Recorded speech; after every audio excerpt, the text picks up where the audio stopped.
تعبیر د داسې په دیکو ترې ویستلی نه دی. تعبیر د داسې په دیکو ترې ویستلی نه دی. یقین مې نه راځي چې دې کوڅې لا بیا راشي. سلامونه ملګریو، نیکې هیله او احترامات مومن و مالیار یم. او محترم تعبیر افریدی ارسول ما شوی و. غوښتل مې چې تاسو سره سکرین په شیشه مخاطب کړم. ډېر ښکلی او په زړه پورې لیک کوي او کوم شعر چې مو مقطع انتخاب کړله دغه غوښتنه به هم کوو او تعبیر صاحب که دا مرته وویله نو مننه به وي او ملګریو له نور څه هم ډالې کړه. ډېره مننه مالیار صاحب. غزل غوښتنه مو کړه او انشاءالله که ضرور بیا ډالې کوو.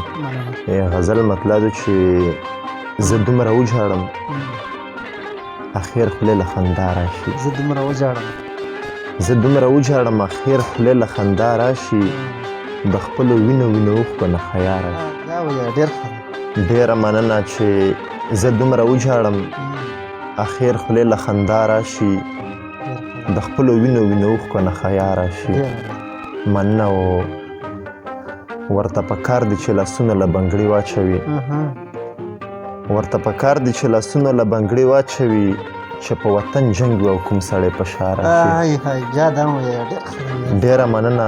ورته پکار دي چې لاسونه له بنګړي واچوي چې په وطن جنګ وي او کوم سړی په شا راشي. مننه. او بل شعر دی چې زما څه کار دی په بادشاه پسې چې زه ورشمه. زما څه کار دی په بادشاه پسې چې زه ورشمه.